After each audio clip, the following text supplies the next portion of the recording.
very similar to the tutorial I did using the scallop trim border punch. So this one is a little bit trickier, so just hang tight. I might be too detailed in my explanation, but the video that I saw doing this, I just didn't get enough detail. I had questions and I needed help, so I'm going to try and answer those questions for you before you have them. So first, what I'm going to show you are the actual size frame, and this is what it's going to look like. This particular frame is an 11 by 8 frame, and when I say that, I mean 11 tulips by 8 tulips. This is the one which is 5 1/4 by 4 that will fit nicely on the front of your card. A couple of things to notice. There is, let's see, on this end, there is a little indentation there, so you know exactly where to put your paper to make it all lined up. So I'm going to line it up right in this little groove right here, and once you get it in your hot little hands, you'll notice. And I'm going to fold it up, and I'm going to stick it on top of our multi-purpose platform, and then one of our cutting plates, stick that on, sandwich it up with our other one, and just run it through our Big Shot. This is the easiest one to do. There's no thinking involved. And that's it. You can leave it like this. You can see there's a little extra border over here. So what I did was I cut right against all the little scallop pieces, and I cut it very close. So that's how to do just the regular one. That's a no-brainer.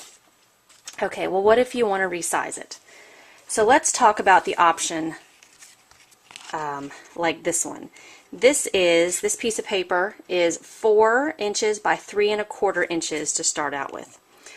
You'll notice that 3 sides of the paper will be in contact with the tulips. This line right here will not. So let me show you how you're going to do that. This is the next easiest thing. So again, I'm going to take our paper, which is going to fit nicely right in there, and I'm going to just roll it all the way through. For our purposes for today, and this doesn't happen all the time, but the part of the folder, the crease of your folder, really needs to go in first when you're doing this technique. So now I'm going to go back through the other direction. Layer my sandwich, and I'm going to, goodness, push it through. Okay.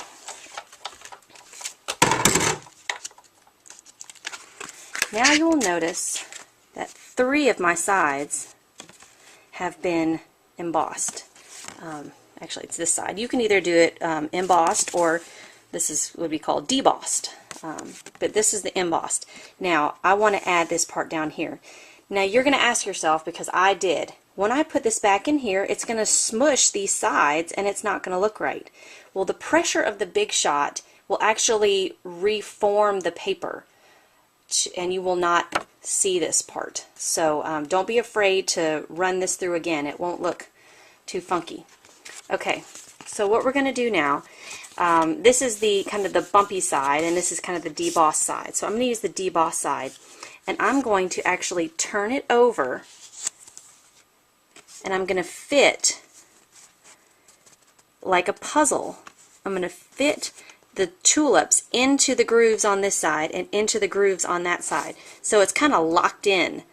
You want to make sure that you do that so that your lines, this won't be crooked, it'll be straight across. So that's that. And you'll notice, maybe you can't see, but you might think when I do this it's going to look funny. Now here's the key to this particular technique.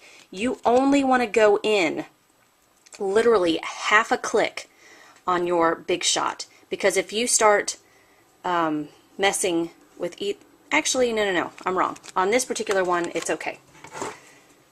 You don't want to go all the way down though, because if you go all the way down, it will mess these corners up down here. So you really only want to just come down a little bit, and then we're going to come back out. So again, here's my folded end. I'm going to stick that in. I like to make sure, usually when you're putting in an embossing folder, it doesn't matter if it's cattywampus a little bit, but for these techniques, it is really kind of good to make sure that it goes in, you know, doesn't go in weird. Alright, so this is the fun part. So I'm going to start rolling until I can now feel that it's about to go over the thing. So I'm going to just roll it 1, 2, and then I'm going to roll it back out. And now I have a beautiful piece.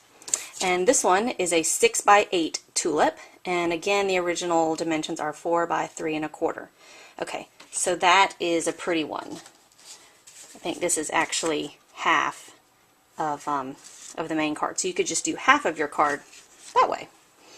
Okay, now here's where the fun happens. Let's do a square. This is a 6 by 6 square, and it's 3 1/4 by 3 1/4 are the dimensions. Okay, so I'm going to start out with my 3 1/4 by 3 1/4. Now, when I put this in, you're going to notice that it's only going to hit 2 of the sides. So actually, if you have a piece of paper that only hits 2 of the sides, you're going to need to do all 4 sides separately. Okay, this is where the the difficult part comes in. So, like usual, oops, turn it around here. I'm going to stick it up in my groove so I know that it'll be straight across. Okay, now, this is the thing where I'm talking about the half a click. So I want it to try and be perpendicular to this side here, because sometimes it may not get as much pressure down here if you don't go as far. So you really want to try and put it in straight. Put your sandwich on top. Okay, now I'm going to push it through, and I'm just going to roll it. It's no tension yet. Okay, now I'm going to show you the handle. I'm feeling the tension here. So all I'm going to do, let me hold this up so you can see, is I'm going to turn it literally a half a rotation. Okay, so I did half a rotation, and I'm going to pull it back out. So let me show you what we have. Okay, so this is what we have. Okay, we have this little piece right here done. Now, maybe you're very intuitive and you're going to see what I'm doing. Now I want to get up here. So I am going to turn it over. I'm going to match my tulips. Oops. It got locked in, but not in the right spot. Okay, I'm going to lock them in all the way down so it fits nicely as a puzzle. Now this one's not going to touch over here, and this is where we're going to do the embossing up here. So, again, I'm going to put it in with the folded part first. I'm going to just slide it in. I'm going to roll it. Oopsie. Let's try that again. Okay. I'm going to put it lower down on here. That'll make it easier. See, I'm trying to answer all your questions that you're going to have as you go. Okay, now, that goes in really easy. Okay, now I'm feeling the tension. So I'm going to rotate the handle half a turn, and then I'm going to rotate it back out. Okay. Now, you can see I have a nice 2 sides now, and I got a little funky here, but look, because of the pressure of putting it back in, this side fixed itself. So now let's try the other side. We want to emboss this side now. So we're going to line up these. And if they're not totally lined up all the way down, you're going to get a double image, and you're going to be so disappointed. Alright, so let's pop that side in. And I'm going to roll it until I feel tension. Oh, I feel tension now. Now I'm going to roll it halfway and back out. Half a rotation, half a turn on the crank. Okay? Again, it fixed itself. it's fixed itself. So we have one more piece here to do. Let's try one more time. We're going to line our tulips up. Oops. Just so. They're all lined up in their groove like a little puzzle. Alright, now put the edge in there again.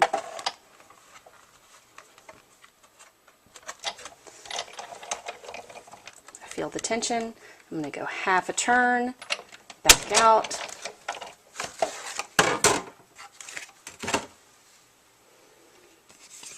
And here it is. Very pretty all the way around until you get here. Can you see that doesn't quite look right? You can see this going this way and this going this way, but you can't really see the corner. So if you get to a corner that looks bad, this is what we're going to do. Whoa!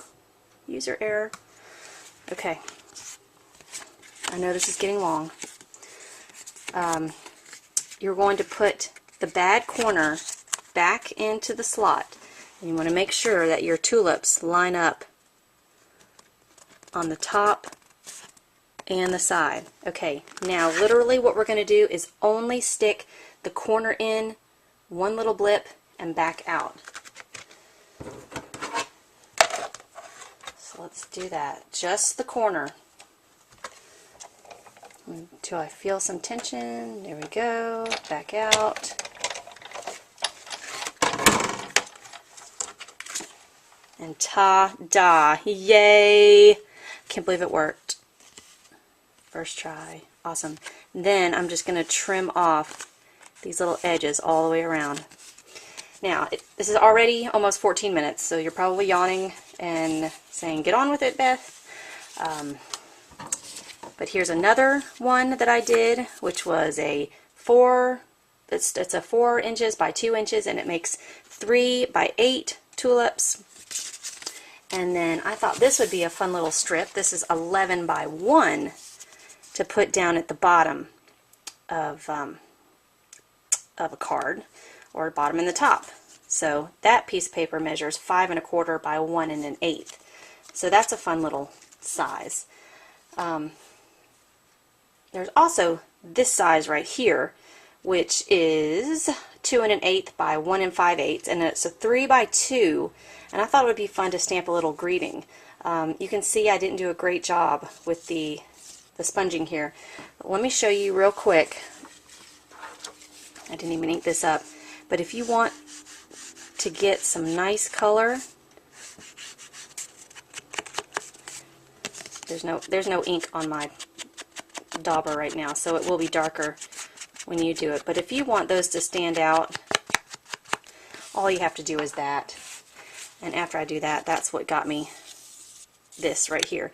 Now see, here doesn't look that great. That's because I didn't know about the corner trick when I tried this.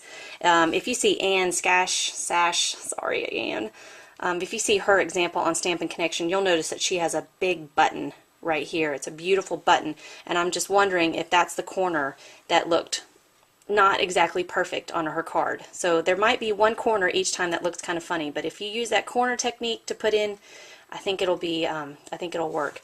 So I hope that helped. As you can see, it's very time consuming, but look how gorgeous that is. So please email me if you have any questions at all. I'd be happy to help you, and hopefully you enjoyed today's Tuesday technique. Share it with your friends. Have a good day. Bye-bye.